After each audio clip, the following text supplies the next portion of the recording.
여러분, 바다에서 표류하는 사람이 끝내 구조되지 못하면 결국은 어떻게 죽을까요?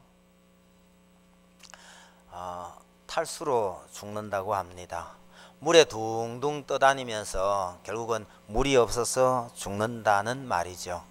여러분, 물이라고 다 물이 아니란 뜻입니다. 홍수 때에도 사실은 먹을 물이 없어서 죽을 수 있다는 사실을 우리가 기억을 했으면 합니다. 여러분, 홍수가 물 난리가 났는데 어떻게 먹을 물이 없느냐, 그런 얘기죠. 물이라고 해서 다 물이 아니라는 사실을 꼭 기억해야 할 것입니다. 여러분, 오늘 우리가 살고 있는 이 시대는 어떻게 본다면 말씀의 홍수가 쏟아지는 시대라고 말할 수 있죠. 방송 틀면 언제든지 설교 들을 수 있고요, 인터넷 들어가면 어느 교회에 유명하다는 목사님 설교들 다 들을 수 있습니다. 책도 정말 입맛에 맞는 대로 골라서 말씀을 볼 수 있는 그런 시대가 되어 있죠. 여러분, 이렇게 말씀의 홍수 시대라고 할 만한 이런 시대에 이런 말씀의 기갈로 인해서 죽는 수가 있을까요? 오늘날 말씀이 이렇게 풍성하고 우리 주변에 교회가 얼마나 많은지 모르는데 이럴 때에 말씀을 모를 수가 있을까, 이렇게 생각해 봅니다만은 참 묘하게도요, 그럴 수 있더라는 사실이 참 놀랍습니다. 여러분, 교회를 평생 다니셨다고 하는데 성경을 잘 모른다, 어떻게 이런 일이 가능하겠냐, 그런 생각이 듭니다. 근데 현실을 잘 보면 그럴 수 있더라는 거죠. 여러분, 다른 외국하고 비교를 해보면 오늘 우리가 얼마나 잘 먹고 잘 사는 좋은 시대가 되어 있는지 모릅니다. 적어도 한국에서 태어났다고 한다면 세계 많은 사람들 중에 거의 부유층에 해당이 됩니다. 이렇게 잘 먹고 잘 사는 이 땅에 굶어 죽는 사람이 있나요? 있더라는 거예요. 그걸 생각해 보니까 말씀이 이렇게 풍성해도 말씀을 모르는 사람, 말씀에 기근이 들린 사람이 있다라는 것이 이해가 되는 듯 합니다. 오늘 본문을 보면서 도대체 땅에 어떻게 해서 이런 비극이 일어나는지 한번 살펴보려고 합니다. 여러분, 유다의 전성시대는 다윗과 솔로몬 시대가 되죠. 그러나 솔로몬 이후에 나라는 쪼개지고 점점 쇠퇴의 길을 걸어갑니다. 그러다가 한 번 더 이 두 나라가 갈라진 상태에서 아주 번성하는 시기가 한 번 옵니다. 유다는 우시아 왕이 다스릴 때고 북이스라엘은 여로보암 2세가 다스릴 때에 이 이스라엘이 다시 한번 번성해서 과거에 잃어버렸던 땅을 전부 되찾는 그런 때가 옵니다. 그래서 이스라엘이 1차로 번성했던 시대는 다윗과 솔로몬 시대가 되겠고 2차 번성했던 시기가 또 있다는 사실을 기억하실 필요가 있습니다. 바로 이때에, 그러니까 북이스라엘이 잘 먹고 잘 살고 대적도 없던 그런 시대에 남쪽 유다에 있었던 아모스가 북이스라엘에 가서 하나님의 말씀을 전했다, 그런 사실입니다. 여러분, 이스라엘이요 정말 잘 먹고 잘 살고 외적의 위험도 전혀 없습니다. 이렇게 평안하고 나라가 잘 살고 있을 때 죄가 많아질까요? 죄가 줄어들까요? 이게 참 묘한 겁니다. 모두가 잘 먹고 잘 살고 이렇게 되면 죄가 없어질 거라고 생각이 되는데, 여러분, 잘 살면 잘 살수록 큰 범죄가 더 많이 생겨요. 우리가 옛날에 못 먹고 못 살 때는요, 도둑이라 그래야 이웃집 옷 훔쳐가거나 이웃집 책 훔쳐가는 이 정도였어요. 그런데 잘 먹고 잘 살게 되니까 범죄가 점점점 커지고 지능적으로 변해가더라, 그런 사실을 기억을 할 필요가 있죠.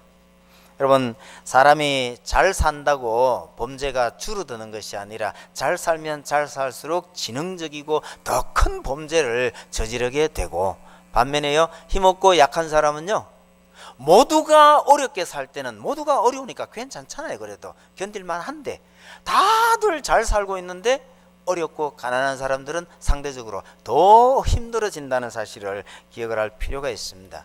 그래서 다들 잘 먹고 잘 산다고 하면서 가난하고 어려운 사람을 돌보지 아니할 때 하나님께서 이 책임을 아주 강하게 물으셨는데, 지금 아모스가 전하고 있는 메시지가 바로 이겁니다.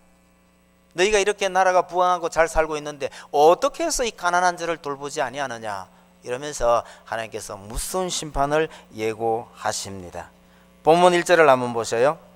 주 여호와께서 내게 이같이 보이셨느니라. 보라, 여름 과일 한 광주리이니라, 이러셨죠.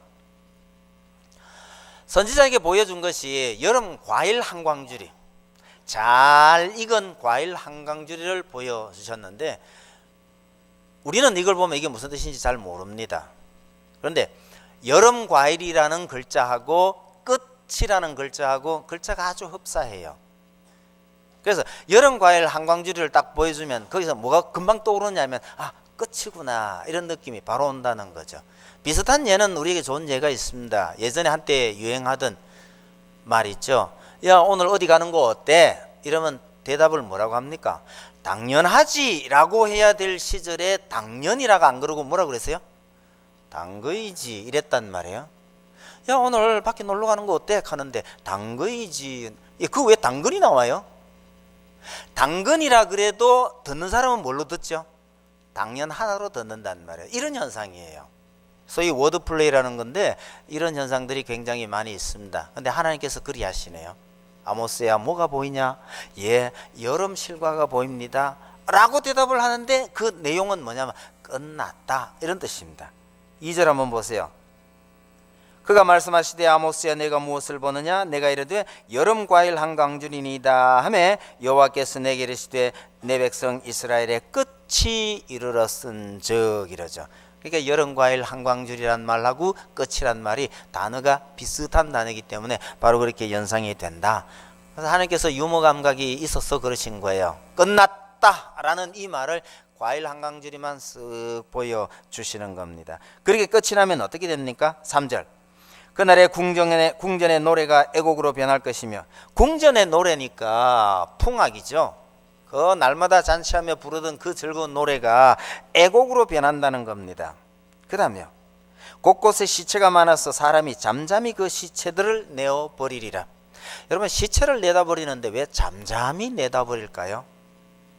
어쩌면 너무 많이 울어서 더 이상 울 기력도 힘도 없을 수도 있고, 또는 사람이 한두 사람이 죽을 때는 큰일이 났다고 생각이 되지만, 사람들이 많이 죽어버리면, 죽는 게 일상사가 되면 사람 죽는 것이 별 뉴스가 될 것도 없고 뭐 그냥 평범한 일이 될 수 있다는 뜻입니다. 어느 쪽이 됐든 사람 죽는 일이 너무너무 많아질 것이라, 그런 얘기입니다.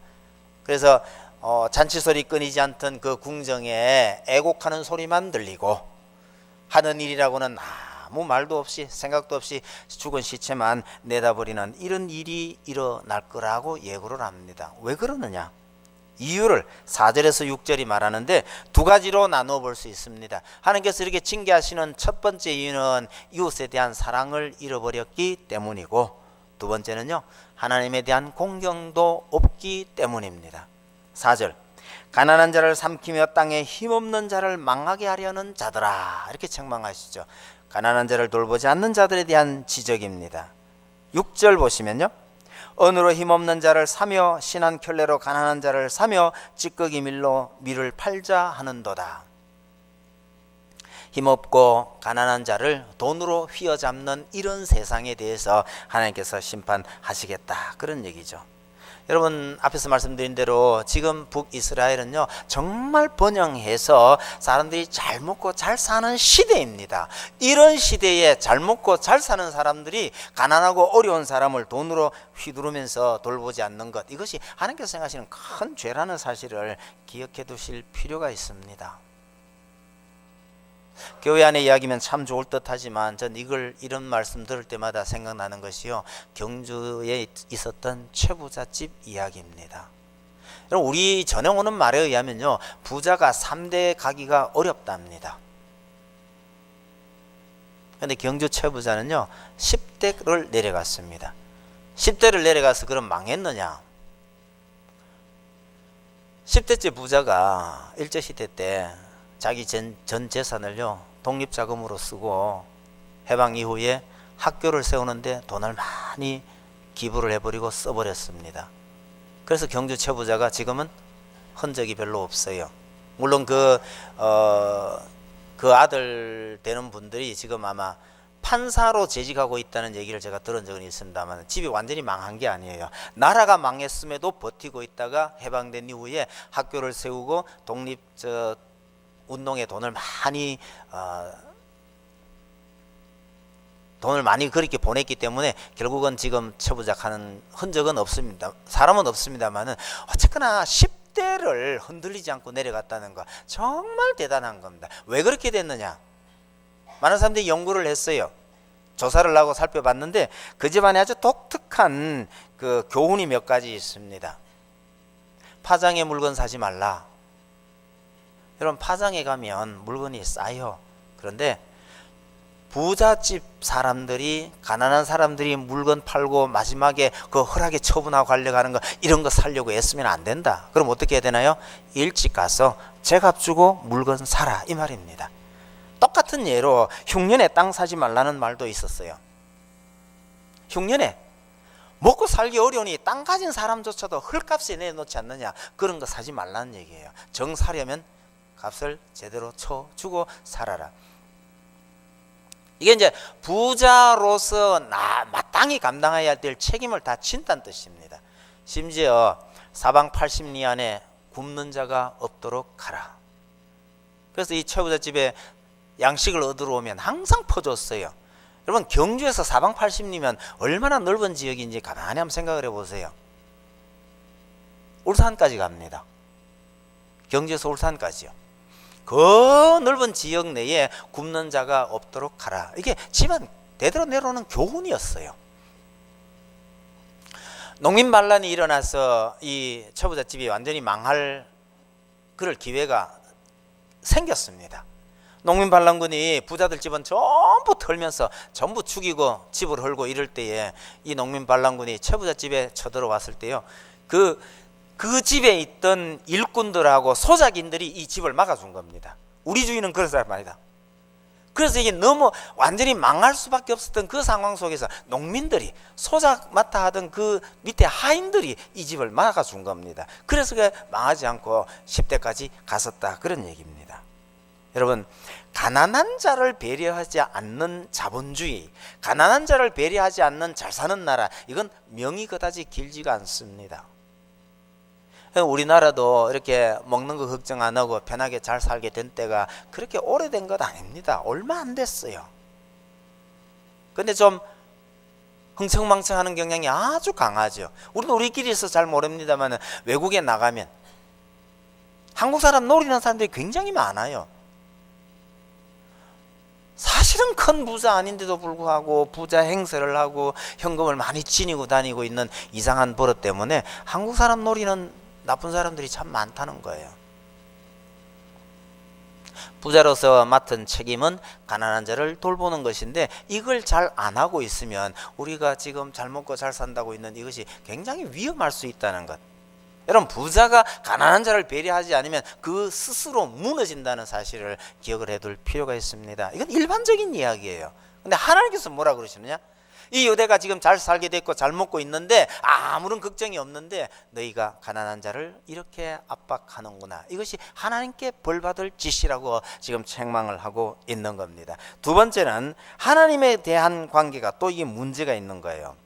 5절 한번 보세요. 너희가 이르기를 월삭이 언제 지나서 우리가 곡식을 팔며 안식일이 언제 지나서 우리가 밀을 내게 할꼬, 이러고 있는 겁니다. 여기에 월삭이나 안식일은 하나님 앞에 예배드리는 날이란 말이에요. 이날 때문에 장사를 못하겠다는 거예요. 돈 벌만 하면 월삭이고 돈 좀 될만 하니까 오늘 또 안식일이니까 쉬어야 되네. 아, 이거 언제 빨리 지나가서 우리가 마음 놓고 돈을 좀 벌겠느냐, 이러고 있는 겁니다. 여러분, 우리 어른들이 하던 말 중에 이런 말이 있죠.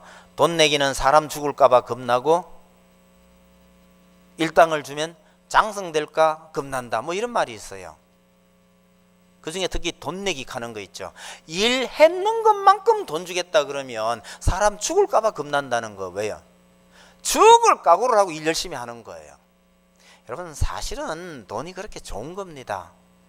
일하기 싫어하는 사람도요, 돈만 들여놔놓으면 죽을 줄 모르고 열심히 일한다는 거예요. 여러분, 돈 버는 재미에 안식일이고 월삭이고 이거 좀 없으면 안 되나, 빨리 지나가면 안 되나 이러고 있는 사람, 하나님과의 관계가 문제가 있는 거예요. 그것 때문에 하나님께서 징계하시겠다고 말하는 거죠. 여러분, 오늘날 우리도 어떤 의미에서요, 주일을 무시하고 열심히 일을 하면, 학생 같은 경우에 주일이고 예배고 다 제끼고 열심히 공부하면요, 돈은 조금 더 벌 수도 있고 점수는 조금 더 딸 수 있을 겁니다. 만은 제대로 누리지는 못할 가능성이 많다는 사실을 기억하실 필요가 있어요.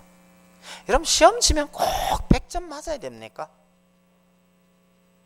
90점 맞으면 안 되나요? 시험 쳐서 90점 정도 맞았으면 내가 잘했다 이런 마음을 좀 가질 필요가 있는데, 죽으라고 100점을 맞아야만 직성이 풀리는 것, 이 문제가 좀 있을 수 있습니다. 무슨 얘기냐면, 우리가 돈이 좋은 것이고 일 열심히 하면 돈이 많이 생긴다 하는데도 내가 100을 벌 수 있는데 주의를 지키느라고 90 정도만 벌면 안 되냐, 그런 얘기입니다. 여러분, 100을 벌기 위해서 노력하는 사람보다 90에 만족할 줄 아는 사람이 훨씬 더 복을 누리며 산다는 사실을 잊지 마시길 바랍니다. 기대치를 조금만 낮추면 좋겠다는 얘기죠. 여러분, 주의를 지키려고 애쓰는 그것이 결국은 우리로 하여금요, 돈의 노예가 되는 것을 막아준다는 사실도 기억을 해 두실 필요가 있습니다. 물론 오늘날 예배드리고 교회에 충성하고 싶지만 직장이 너무 빡빡해서 시간 내기가 정말 어려운 사람들도 우리는 이해를 해야 됩니다. 그런 분들이 그래도 일을 멈추고 예배할 수 있는 상황이 될 수 있도록 기도하고 위로해 줘야 되기는 하지만, 우리 스스로가 기회가 되는데도 불구하고 돈 버는데, 공부하는데 거기에 전력 투구하느라고 하나님 섬기는 일에 소홀히 되지 않기를 간절히 바랍니다. 여러분, 예배 드릴 수 있는 여유조차 없이 그렇게 돈 버는 일에 몰두하고 있던 이것이 하나님께서 책망을 하고 계시는 거죠. 언제 월삭이 지나가고 언제 안식일이 지나서 우리가 돈을 좀 더 벌 수 있을까? 이것에 대한 책망입니다. 한 가지 더 있죠. 5절 뒤편에 보셔요. 에바를 작게 하고 세계를 크게 하여 거짓 저울로 속이며, 그럽니다. 에바는 되를 말하는 거예요. 여러분, 우리도 옛날에 돼 많이 속였잖아요. 되의 사이즈를 줄이든지 아니면요, 되박의 아랫부분을 두껍게 하든지 이렇게 해서 되를 속이는 것이고, 세계를 크게 한다는 것은 저울을 속이는 겁니다. 옛날 그 저울 줄을 얹어서 무게를 달던 걸로 생각해 보세요. 물건을 살 때는 가벼운 줄을 달고, 그러니까 정량보다 가벼운 줄을 달고, 물건을 팔 때는 정량보다 더 무거운 줄을 다는 저울을 속이는 겁니다. 되를 속이고 저울을 속여서 다른 사람을 속이는 이런 것, 이게 어디서 왜 이렇게 됐느냐 그러니까, 하나님께서 보고 계시다는 걸 잊어버리고 하나님과의 관계가 잘못되어 있으니 이렇게 사람을 속이더라는 겁니다. 여러분, 오늘날도 장사하는 사람이 정직하게 장사하면 돈을 잘 못 번다고 그러죠. 어쨌든 속여야 된다고 말하는데 이게 뭔가 문제가 많아도 참 많은 거라는 생각은 들어요. 우리 어릴 때 한 얘기입니다만은, 참기름에 가짜가 많으니까 파는 사람이 뭐라 그래요? 진짜 참기름 이러죠.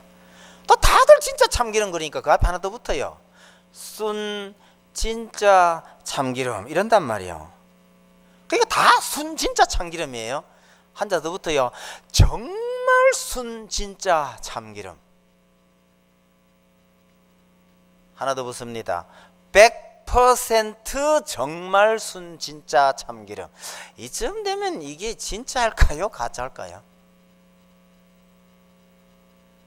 다 그렇게 속인다는 얘기인데, 하나님을 두려워하지 아니하고 하나님을 제대로 섬기지도 않을 뿐더러 사람을 향해서, 가난한 사람을 위해서 이렇게 속이고 돈에만 매몰되어 있는 것, 이것이 잘 먹고 잘 사는 나라를 향한 하나님의 경고의 메시지였다는 것을 기억하실 필요가 있습니다. 그 심판의 내용이 8절부터 나옵니다. 이로 말미암아 땅이 떨지 않겠으며 그 가운데 모든 주민이 애통하지 않겠느냐. 온 땅이 강의 넘침같이 솟아오르며 애굽강같이 뛰놀다가 낮아지리라 그럽니다. 여러분, 땅이 떨고 땅이 하수처럼 강물처럼 이제 뛰노는 것, 이거는 어떤 의미에서요, 정상적인 자연현상이 아닙니다. 해가 대낮에 지고 백주에 땅이 어두워지는 것은 어떻게 본다면 이 자연 만물을 다스리는 하나님께서 지금 반칙을 하고 있는 거예요. 무슨 반칙이에요? 원래 하나님께서 정하셨던 그 자연의 법칙대로 굴러가지 아니하고 하나님께서 그걸 뒤에 흔들고 있는 겁니다. 이거는 규칙 위반이에요. 하나님께서 왜 이렇게 반칙합니까? 이스라엘 백성들이 반칙을 하고 있으니까요. 이스라엘 백성들이 순리대로 하지 아니하고 제멋대로 법을 어겨가면서 사람을 속이고 거짓을 행하고 이러니 하나님께서도요, 너희가 그런다고? 나도 그럼 원래 정하셨던 자연 법칙을 뒤 흔들고 계시는 겁니다. 그렇게 되면 절기가, 잔치 때 부르던 그 절기가 애통으로 변하고 노래소리가 애곡이 되고, 노래소리가 애곡이 된다는 것은 사람들이 많이 죽어 나갈 것이라는 이야기입니다. 이런 심판이 임하시는데 그 심판 중에서도 가장 무서운 심판이 11절입니다. 주 여호와의 말씀이니라. 보라, 날이 이를지라. 내가 기근을 땅에 보내리니 양식이 없어 주림이 아니며 물이 없어 가람이 아니요 여호와의 말씀을 듣지 못한 기갈이라 그러는 겁니다. 여러분, 천지 개벽보다 더 무섭고 어쩌면 IMF보다 더 무서운 것이 말씀의 기갈이라는 뜻입니다. 왜 그렇습니까? 하나님께서 다른 심판을 내리고 재앙을 내리는 것은 하나님께서 관심을 갖고 계신다는 뜻인데, 말씀의 기갈이 왔다는 것은 하나님께서 더 이상 말씀하시지 아니하시고 그들을 떠나셨다는 뜻입니다. 이건 하나님과의 관계가, 하나님께서 완전히 그들을 포기했다는 뜻이기 때문에 하나님의 말씀이 없다는 것은 다른 어떤 재앙보다도 더 무서운 재앙이라는 것을 잊지 마셔야 합니다. 이게 저절로 온 게 아니에요. 저절로 온 게 아니고 하나님께서 친히 보내셨다는 겁니다. 여러분, 하나님의 백성이 하나님보다는 물질의 눈이 어두워져서 정의롭지 못할 때 하나님께서 더 이상 말씀 아니하셔요. 하나님께서 말씀 안 하신다는 것은 하나님께서 포기하고 거의 떠나신다 마찬가지인데, 그렇게 되면 이 말씀의 기갈이 임하면 12절 보십시다. 사람이 이 바다에서 저 바다까지, 여러분, 물을 구하기 위해서 이 바다에서 저 바다까지, 여러분, 바다 한가운데에서 온 천지가 물인데 거기서 물을 구하려고 이리저리 뛰어다니지만 물을 구하지 못한다라는 뜻입니다.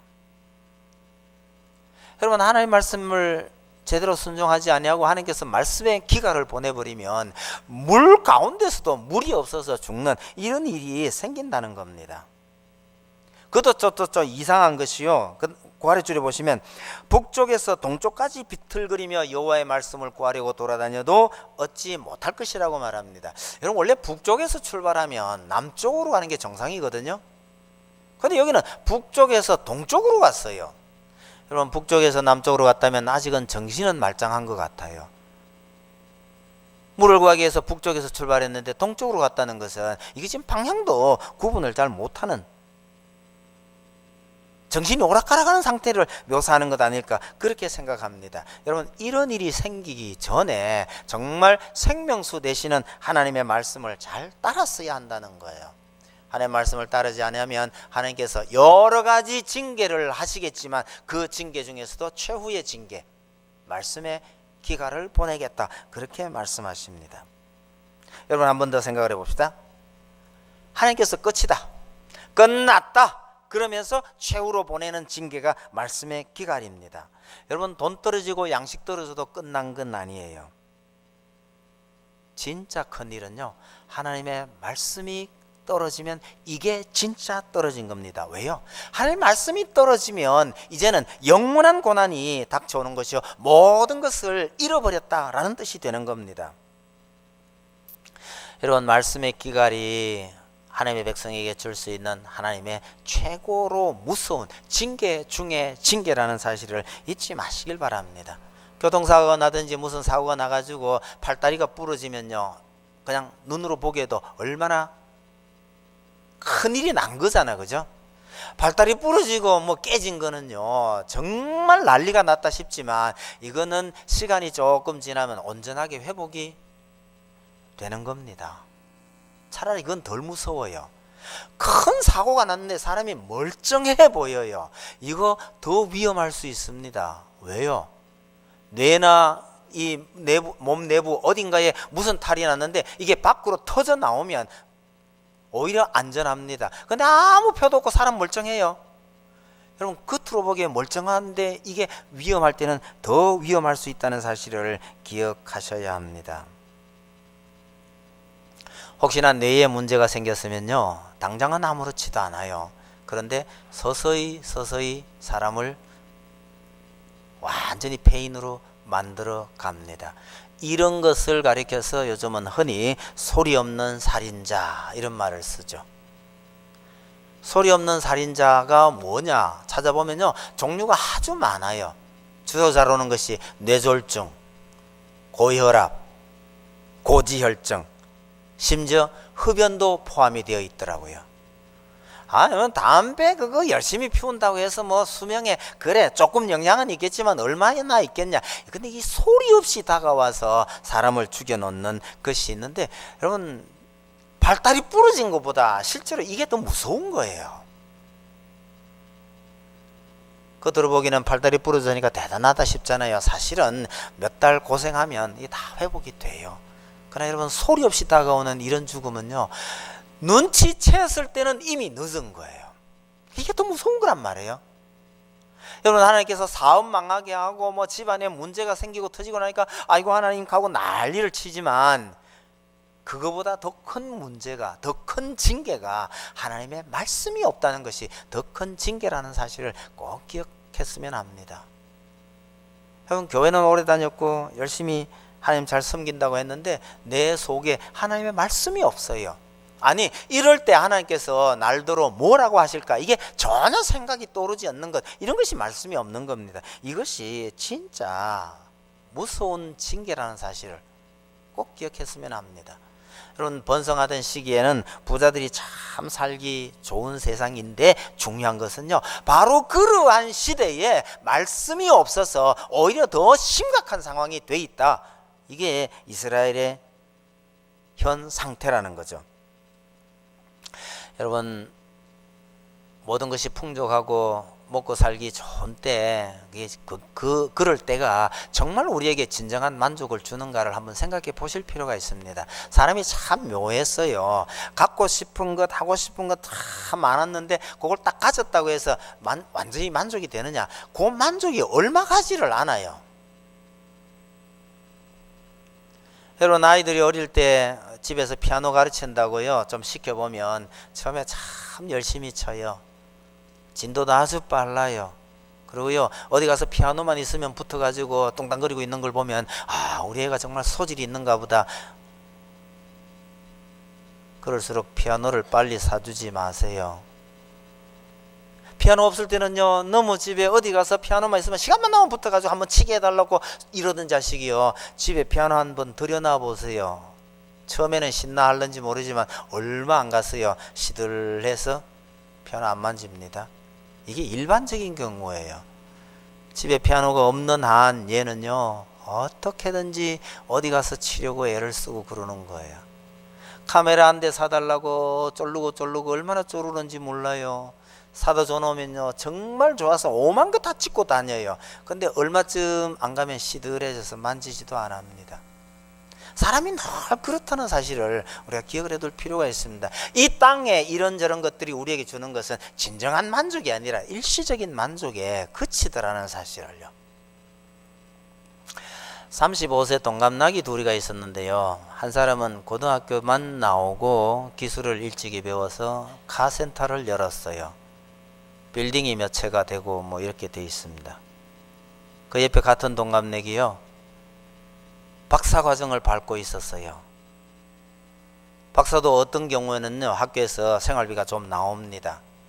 헌금할 정도까지 잘 안 되는 학비 대고 먹고 살면 딱 알맞을 만큼 빠듯한 돈이 학교에서 나와요. 여러분 둘 중에 누가 더 만족하고 있을까요? 누가 더 내 인생 멋지다 이러면서 살고 있을까요? 너무너무 재미있는 현상입니다. 돈 많이 벌어 있는 이 35살짜리는요, 돈 이거 뭔데 하고 뭘 못 쳐다본지 아세요? 박사과정 밟고 있는 박사님, 그게 한없이 부러운 거예요. 이 박사는 뭐라 그래요? 내가 이 나이 들도록 집에서 돈 얻어다가 눈치 봐가면서 먹고 살고 있는데 저 친구 보니까 고등학교밖에 안 나왔는데도 부럽다는 거예요. 우리는 늘 자기가 가진 것, 다른 사람이 나를 얼마나 부러워할까 이건 잘 몰라요. 모르고 뭐만요. 다른 사람이 가진 걸 보면서 그걸 부러워하면서 사는 게 이게 우리 인생이더라, 그런 얘기입니다. 그렇게 보면 우리 인생은요, 평생토록 갈증 속에 살고 있는 거예요. 여러분, 내 속에 하나님의 말씀이 가득 차 있을 때 이 말씀 위에서 우리가 이 땅에 힘든 인생을 살면서도 그게 진정한 만족을 누릴 수 있는 복이 있다는 사실을 기억하시면 여러분, 하나님의 말씀이 진짜 복의 근원이 되는 거죠. 기도 열심히 하는 분도 하나님 말씀 잘 모른 채 말씀 제쳐놓고 기도만 열린 사람은 나중에 좀 이상한 신비주의로 빠질 가능성이 참 많아요. 하나님의 말씀을 알아가는 것만큼 열심히 기도해야 됩니다. 기도하면서 말씀에 주목을 해야 된다는 뜻이기도 해요. 요즘은 젊은 친구들이 특별히 찬양에 관심이 아주 많습니다. 우리 학생들 집회 때 제가 한번 가봤더니요, 집회 처음부터 끝까지 찬양 시간이 얼마나 많은지 몰라요. 그리고 아이들 정말 신나요. 우리 교회 아이들요, 여기 와서는 입 꼭 다물고 있는 아이들이 집회 가서 밥 안 먹고 집회 쫓아가더라고요. 굶고 가요. 왜 그러냐 그랬더니 앞자리 앉으려고요. 세상에, 집회에 앞자리 앉으려고 밥 안 먹고 미리 한두 시간 앞에 가 있는 아이들 얼마나 대견해 보여요. 말씀이 그리워서 그러는 게 아니에요. 찬양할 때 이 앞에 있는 아이들이요, 함께 찬양하며 뛰는 거 그게 좋았어요. 열광을 해요. 그렇게 찬양이 풍성하고 열광하는 그 집회에 며칠 앉아 있어 봐도요, 성경 말씀 몇 구절 안 돼요. 제가 그걸 보면서 그 열광은요, 돌아와서 얼마 안 가서 식어버리면 남는 게 없어요. 여러분, 찬양도 말씀과 함께 가지 아니하고 말씀은 뒷전이고 찬양만 살아있으면 일시적으로 너무너무 좋을 수 있지만 그게 그렇게 오래 가는 거 아니더라는 사실 기억하실 필요 있습니다. 교회 일을 열심히 하는 것도요, 말씀과 함께. 우리의 삶이 말씀의 토대 위에 세워져 있어야 우리에게 진정한 복이 된다는 사실을 잊지 마시길 바랍니다. 여러분, 초대교회가 말씀 위에 세워졌는데 시간이 좀 지나니까 말씀에서 점점 떨어지는 거예요. 말씀에서 멀어지니까 이 교회가 소위 중세 암흑기로 들어갑니다. 중세 암흑기요, 평신도들이, 일반 성도들이 하나님의 말씀을 읽을 수가 없었습니다. 신부들만 말씀을 소유하고 있는 거예요. 이거 이래서 안 된다.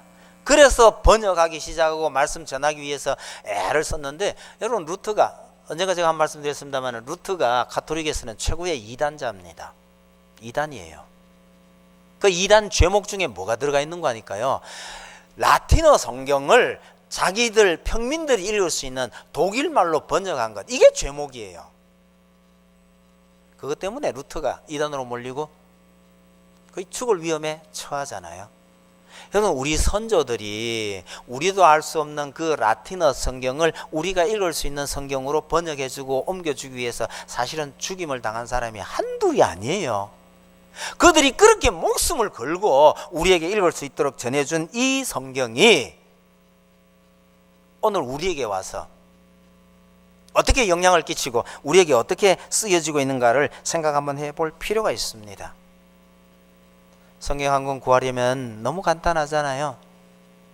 요새 뭐 휴대폰에도 다들 앉아 있으니까 이건 말씀이라고 할 정도가 아니고요, 얼마나 우리 가까이 있는지 모릅니다. 그러면 우리 속에 정말 그 하나님의 말씀이 우리 속에 가득 차 있느냐는 얘기예요. 아니요, 거기에만 있을 뿐이에요. 여러분, 쏟아지는 말씀의 홍수 속에서라도 우리의 생명을 살려낼 그 생수를 찾는 노력을 우리가 하지 않으면 안 된다는 뜻입니다. 여러분, 막말로 생수가 쏟아져도 그릇을 엎어 놓으면요, 그릇 안에 물방울 한 방울이 들어가지 않습니다.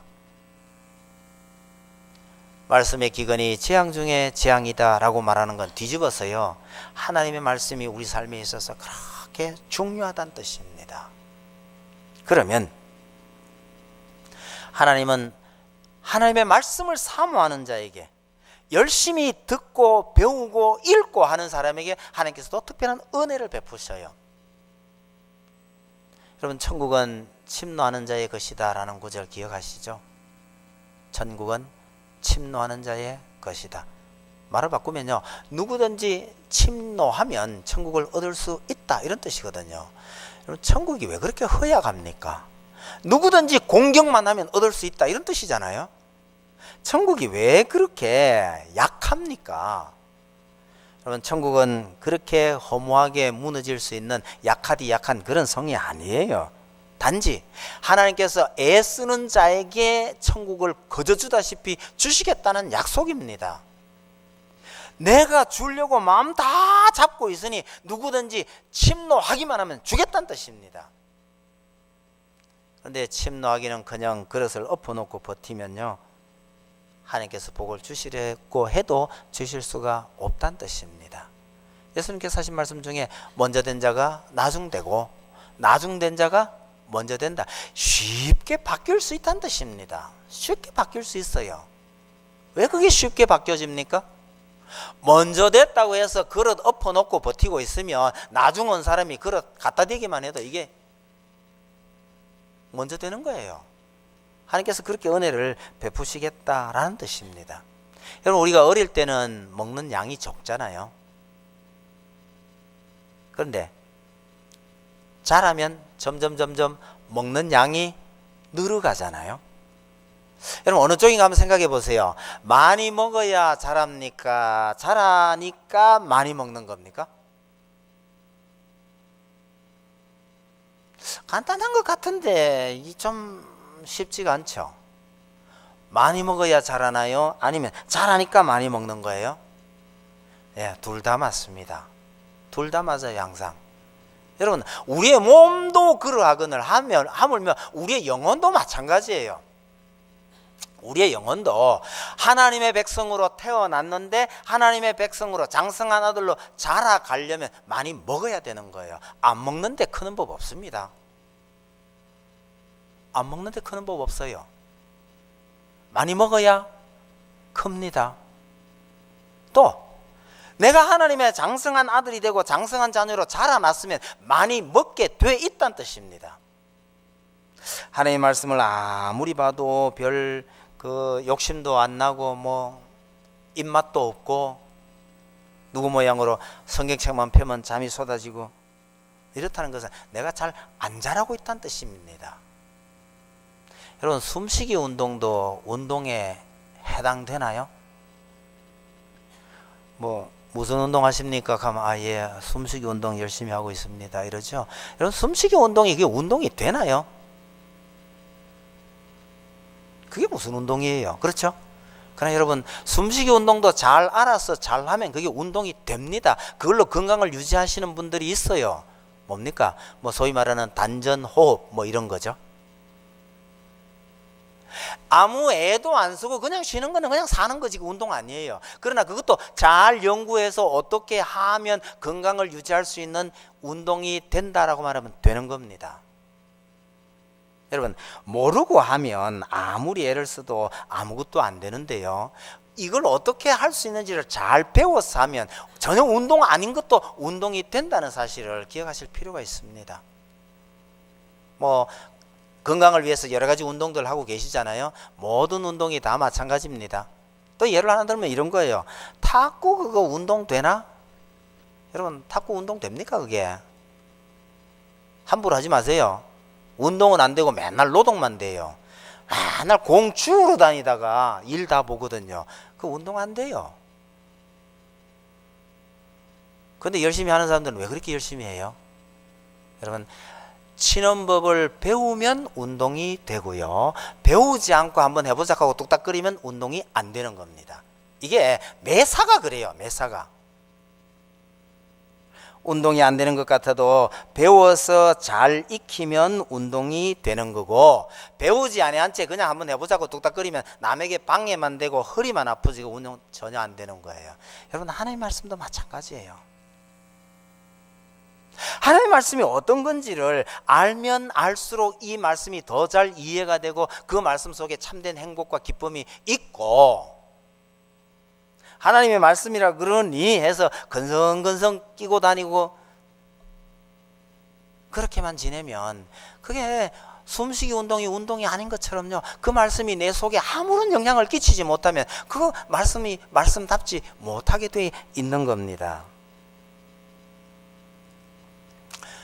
여러분, 성도가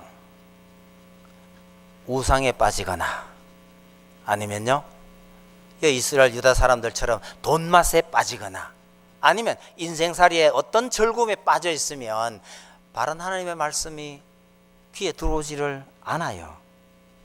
그렇게 되면 점점 기갈이 심해져 간다는 얘기죠. 여러분, 무엇이 바른 말씀인지 구별할 능력이 없으면 설교라고 듣고는 있었는데 그게 지나고 본다면 그게 설교 아닌 경우가 있단 말이에요. 라디오도 틀고 텔레비전 틀고 보기는 많이 봤고 듣기는 많이 들었어요. 그런데 저것이 정말 올바른 하나님의 말씀인지 분간할 수 있는 능력이 내 속에 없으면 듣기는 많이 들어도 점점 더 영혼은 피폐해지는 경우가 참 많습니다. 여러분, 갈증이 온다고 해서 바닷물을 자꾸 퍼마시면요, 결국 그렇게 해서 죽습니다. 바닷물을 마시면 마실수록 갈증이 더 심해지는 겁니다. 하나님의 말씀이 무엇인지를 잘 분간할 수 있어야 하고, 그 다음에 먹어서 안 되는 거는 먹지 말아야 하는데 먹어서 안 될 걸 많이 먹어 놓으면 결국 몸을 망칠 수밖에 없는 거죠. 여러분, 특히 한국 교회가 말씀 위에 서려고 굉장히 노력했던 것이어서 한국에서 태어나서 그리스도인으로 살고 있다는 것이 얼마나 복된 일인지 모릅니다. 더군다나 한국교회에서도 특별히 우리 교회가 속해 있는 고신교단요, 정말 말씀으로 돌아가려고 애를 썼던 교단이기도 합니다. 제가 여기 처음 왔을 때 말씀드렸잖아요. 교회 요람을 보고 제가 거의 좌절하다시피 했어요. 내가 여기 와야 할 이유가 없구나. 왜요? 그 위에 있는 목사님을 보고요, 세상에 이런 목사님들이 목회했던 교회에 내가 뭘 하겠다고 왔는지 했는데, 그 이후 얼마 안 돼서 학생들도 만나고 어른들도 만나고 보니 세상에 성경에 대해서 아는 바가 거의 없네, 이 생각이 들더라니까요. 이게 참 불가사의한 이야기입니다. 그게 어떻게 그럴 수 있느냐는 얘기죠. 여러분, 지금은 다행스럽게도요, 우리 교회에서 말씀을 가르치고 설교를 전하는 목사님들이 정말 말씀을 잘 가르치시는 분들만 모여있는 이런 형편입니다. 이럴 때 열심히 듣고 열심히 배우고 이렇게 해서요, 여러분, 하나님의 말씀이 우리 속에 풍성해질 때 여러분, 세상의 모든 기갈이 이게 해갈이 된다는 사실을 기억하실 필요가 있습니다. 성도가 이 땅의 즐거움, 이 땅의 단 것, 아니면 심지어 우상인 줄도 모르고 먹어서 안 되는 우상의 교훈을 따르고 있으면요, 사는 것 같아도 그 속에 심각한 기근이 자리 잡고 있다는 것을 기억하시기 바랍니다. 그래서 말씀을 더 사랑하고 듣는 것 더 좋아하고 배우는 것 더 열심히 배우고 그러시면 우리의 남은 생애가 그만큼 더 풍성해지리라 생각합니다. 이런 은혜가 여러분들에게 풍성하게 있기를 바랍니다. 기도하겠습니다. 하나님 아버지, 감사합니다. 귀한 교회를 세우시고 지금까지 말씀 위에 든든히 세워주신 것을 참으로 감사합니다. 잘 먹고 잘 살 때, 또 풍족한 땅에서도 진정된 만족을 누리기 어려운 때에 하나님의 말씀이 이들에게 참된 만족을 준다는 것을 말씀을 통해서 확인합니다.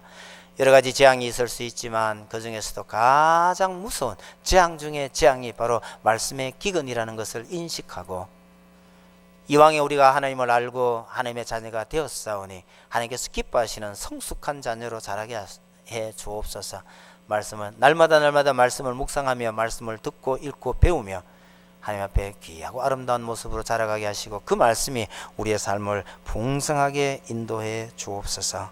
예수님 이름으로 기도하옵나이다. 아멘.